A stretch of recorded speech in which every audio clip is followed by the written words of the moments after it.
नमस्कार साथियों साथियों 8th पे कमीशन के बाद कर्मचारियों और पेंशनर को कितना वेतन मिलेगा। जी हाँ साथियों, हम बात करेंगे उनकी जिनका लेवल 7 है, यानी कि जिनको ग्रेड पे 4600 मिलता है, 4600 वेतन वाले। जी हाँ साथियों, सबसे ज़्यादा संख्या है उनकी। और हम चर्चा करेंगे 8th पे कमीशन के बाद उनका वेतन कितना बढ़ जाएगा। जी हाँ साथियों, काफ़ी लोग जानने के लिए उत्सुक होंगे कि भैया 8th पे कमीशन लागू हो गया तो हमारा सैलरी कितनी बनेगी। तो यहाँ पर दोस्तों बम्पर सैलरी बनेगी, बम्पर। जी हाँ, अब क्या बनेगी, कितना बनेगी, मैं आपको इस वीडियो में बताने जा रहा हूँ। अतः साथियों, सही और सटीक जानकारी के लिए आप हमारे चैनल एम्प्लॉयड हेल्पर को सब्सक्राइब जरूर कीजिए। अगर आप गवर्नमेंट एम्प्लॉय हैं या पेंशनर हैं या संविदा कर्मी है तो हमारे चैनल को सब्सक्राइब कीजिएगा। सारी सही और सटीक जानकारी सिर्फ हमारे चैनल पर ही आपको देखने को मिलेगी। देखिएगा दोस्तों, मैं एक आर्टिकल आपको पढ़ के दिखाऊंगा। जी हाँ दोस्तों, एक आर्टिकल है और ये आर्टिकल है जी बिजनेस। देखिएगा दोस्तों, जी बिजनेस यानी जी न्यूज आता है, वैसे जी बिजनेस है। एक बहुत भरोसेमंद आर्टिकल है और ये सारा का सारा कैलकुलेशन करके और सरकार कितना फिटमेंट फैक्टर दे सकती है, सारी चीज़ें आपको इस वीडियो में बताने जा रहा हूँ। देखिएगा दोस्तों, सबसे पहले हम छोटा सा ये आर्टिकल है वो पढ़ ले रहे हैं और आपको बताएंगे कितना हो सकता है। देखिएगा, 8th CPC salary calculator basic पे फिटमेंट फैक्टर DHRA टीए के साथ लेवल 7 यानी ग्रेड पे 4600 पर कितनी नेट सैलरी बनेगी। तो यहाँ पर आज हम इसको बताएंगे। इसमें हम HRA भी जोड़ेंगे, आपका जो ट्रांसपोर्ट भत्ता अगर मिलता है वो भी जोड़ेंगे। इसके साथ ही आपकी जो जो कटौतियाँ होती हैं वो भी हम हटाएंगे, काटेंगे। उसके बाद आपको नेट सैलरी आपको कितनी मिलेगी आपके अकाउंट में, वो मैं आप इस वीडियो में बताएंगे। देखिएगा साथियों, यहाँ पे मैं आपको बता दूँ 7th पे कमीशन में जो आपको मिलता था वो 2.5 गुना ज़्यादा था। जी हाँ, लेकिन अब जो सुनने में आ रहा है कि सरकार 1.92 फिटमेंट फैक्टर रख सकती है। चलेगा, 1.92 फिटमेंट फैक्टर सबसे कम है। और हम अगर 1.92 फिटमेंट फैक्टर ही ले लें तो इसमें भी दोस्तों सैलरी बम्पर बढ़ोतरी होगी। जी हाँ, देखिएगा, सबसे पहली बात है कि इसमें इस लेवल में लाखों कर्मचारी हैं और जिनका बेसिक पे 44,900 इनका बेसिक पे है। अब ऐसे में दोस्तों इनका क्या फ्यूचर होगा और इनकी कितनी सैलरी स्लिप बनेगी और सारे भत्ते जोड़कर और काट कर NPS CGSS ये सब इनको काट के इनकम टैक्स कटौतियों के बाद महीने के अंत में इनको कितनी सैलरी मिलेगी, ये जानना आपके लिए दोस्तों बहुत ज़रूरी है। तो यहाँ पर अब हम कैलकुलेशन बताएंगे। देखिएगा, सबसे बड़ी बात है, हम जानते हैं फिटमेंट फैक्टर क्या होता है। देखिएगा, कोई भी वेतन आयोग है और बेसिक पे जब बढ़ाता है तो उसमें फिटमेंट फैक्टर लागू किया जाता है। फिटमेंट फैक्टर दोस्तों आपकी सैलरी का ताला खोलती है और फिटमेंट फैक्टर बनता है महंगाई के अनुसार। क्योंकि अभी भारत की अर्थव्यवस्था अभी सुस्त चल रही है। अमेरिका ने इस तरीके से टैरिफ वॉर चल रहा है, ट्रेड वॉर चल रहा है पूरी दुनिया में। आप देख रहे हो सोना चांदी इतना महंगा हो गया है। तो ऐसे में सरकार ने भारतीय अर्थव्यवस्था को बचाने के लिए GST कम कर दिया था, जिसका फायदा सरकार को देखने को मिला। सीधी सी बात है दोस्तों, अगर गवर्नमेंट कर्मचारियों के पास पैसा नहीं होगा तो वह खर्चेंगे नहीं, और जब खर्चेंगे नहीं तो पूरी अर्थव्यवस्था सुस्त पड़ जाएगी, जिसका खामियाजा जो सरकारी नौकरी में नहीं है उनके ऊपर देखने को मिलेगा। तो यहाँ पर सरकार सबको जानती है, इसलिए सरकार फिटमेंट फैक्टर के बारे में बड़ा सोच सोच के कदम रख रही है और बाकायदा फिटमेंट फैक्टर के क्या क्या कमियाँ हैं, क्या क्या आवश्यकताएँ हैं, वो सभी जो सरकारी कर्मचारियों के जो संगठन है उनसे पूछा जा रहा है कि कितना होना चाहिए फिटमेंट फैक्टर। तो देखिएगा दोस्तों, फिटमेंट फैक्टर है क्या है। 7वें वेतन आयोग में 2.57 से मल्टीप्लाई हुआ था और 8वें वेतन आयोग में अनुमान है कि 1.92 फिटमेंट फैक्टर हो सकता है। तो यहाँ पर अब हम कैलकुलेशन आपको बताएंगे कितना होगा। देखिएगा, ये हमारे पास पूरा कैलकुलेशन है। यहाँ पर ये लेवल 1 है और ये लेवल 2 है, ये सारे लेवल है। लेकिन हमारी जो बात है दोस्तों वो है लेवल 7 की। तो लेवल 7 में 44,900 अभी आपका बेसिक पे है, 44,900। और फिटमेंट फैक्टर अगर 1.92 का अगर लागू होता है तो दोस्तों यहाँ पर बहुत कुछ देखने को मिलेगा।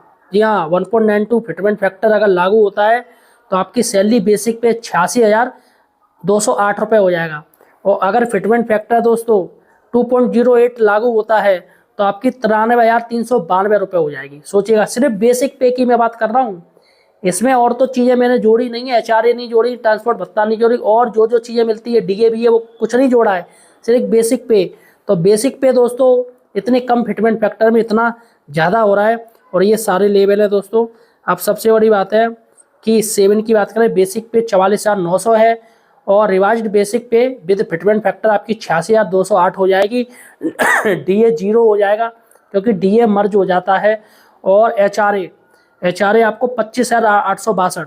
तो यहाँ पर दोस्तों HRA में अभी अंतर आएगा। जो अभी मैं HRA बता रहा हूँ, ये बता रहा हूँ जेड वाले जो मेट्रो सिटी हैं, जो बड़ी बड़ी सिटी है, क्योंकि HRA XYZ चलता है। ग्रामीण का अलग होता है, शहरी का अलग होता है, मेट्रो सिटी का अलग होता है। तो सबसे ज़्यादा मेट्रो सिटी का होता है। तो यहाँ पर मैं मेट्रो सिटी HRA लेके चल रहा हूँ जो कि 25,862 है। और जिन लोगों को TA मिलता है यानी ट्रांसपोर्ट अलाउंस मिलता है तो उनको ये 3600 रुपये मिलेगा, वो सेम रहेगा। और बाकी का दोस्तों अगर आपका NPS कटता है तो NPS जैसा कि आपको पता है 10% सरकार काटती है, तो 8,621 रुपये NPS का चला जाएगा। और कुछ लोगों के CGSS कटती है, किसी की GIS कटती है, अन्य भी कटौतियाँ होती हैं। तो अगर वो हटा लें, CGHS कंट्रीब्यूशन हटा लें तो 650 रुपये ये काटे जाते हैं। और बाकी का दोस्तों इनकम टैक्स भी काट के चलते हैं।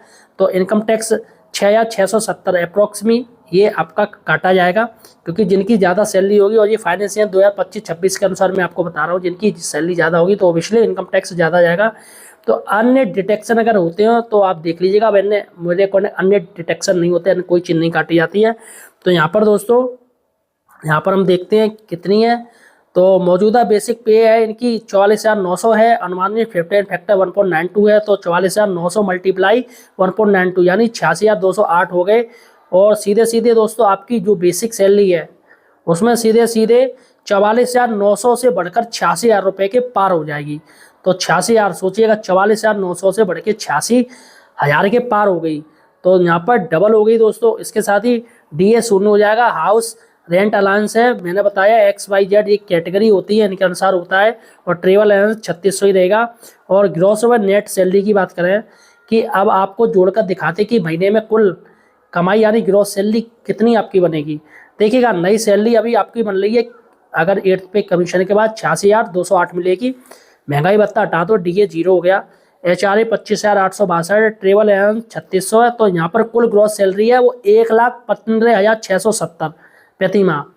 यहाँ पर दोस्तों 1.92 फिटमेंट फैक्टर के अनुसार है, सबसे कम में लेके चल रहा हूँ। तो यहाँ पर 1,15,670 रुपये आपको मिलेगी। यहाँ पर दोस्तों हाउस रेंट अलाउंस है, उसमें थोड़ा बहुत कम नीचे हो सकता है, आप देख लीजिएगा। और बहुत लोगों को ट्रेवल अलाउंस नहीं मिलता है तो उनका ये ट्रेवल अलाउंस हटा दीजिएगा। बाकी का इनका फिर भी 1 लाख से मतलब 1 लाख के आसपास रहेगी। और नेट सैलरी अगर इनमें दोस्तों कटौतियाँ अगर कम कर लें तो 1,15,670 रुपये मिल रही है अभी सैलरी। और अगर हम इनमें ग्रॉस सैलरी में कटौतियाँ होती वो कर लें, जैसे NPS की जो कटौती है इसमें DA का 10% होता है, तो 86,208 का 10% 8,621 रुपये आपका ये माइनस जाएगा। और CGSS कटौती इस लेवल में 650 होगी। और इनकम टैक्स नई टैक्स व्यवस्था के अनुसार 6,670 रुपये महीना होगी। तो यहाँ पर आपकी बहुत से GIS कटवाते जो 87 की होती है तो वो अलग रहेगा। तो यहाँ पर देखते हैं क्या क्या है। तो देखिएगा, ग्रॉस सैलरी आपकी बन रही है 1,15,670 है। कुल कटौती NPS CGSS और टैक्स यानी 8,621, 650 और 6,670 यानी 15,941 रुपये ये माइनस जाएंगे। तो अनुमानित नेट सैलरी आपके हाथ में आएगी। तो 1,15,670 माइनस 15,941 यानी 99,729 यानी 1 लाख रुपये मान लीजिए। यानी कि 4600 जो ग्रेड पे वाले हैं उनको दोस्तों ये हो जाएगा, यानी कि इनको फ़ायदा ही फ़ायदा है। 1 लाख रुपए आपकी सैलरी बन जाएगी 8th पे कमीशन में। तो फिलहाल साथियों ये मैंने आपको बता दिया। और आपको क्या लगता है कि सरकार कितना फिटमेंट फैक्टर लागू कर सकती है? मैंने सबसे कम फिटमेंट फैक्टर बताया है। और सरकार को फिटमेंट फैक्टर जो उपभोक्ता लोग हैं फोरम है वो मांग कर रही है 3% की, यहाँ 3 की मांग कर रही है। अगर 3% के हिसाब से रहता है, 3 की मांग रहता है तो दोस्तों ओबियसली और फिटमेंट फैक्टर फिर तो इस सैलरी दोस्तों फिर तो 2 लाख रुपए हो जाएगी। तो फिलहाल साथियों देखते हैं क्या होता है। आपका क्या कहना है मुझे कमेंट सेक्शन में बताइएगा। आपको क्या लग रहा है कि सरकार कितना फिटमेंट फैक्टर देगी और आप कितना फिटमेंट फैक्टर चाहते हैं, मुझे कमेंट सेक्शन जो बताइएगा। धन्यवाद साथियों।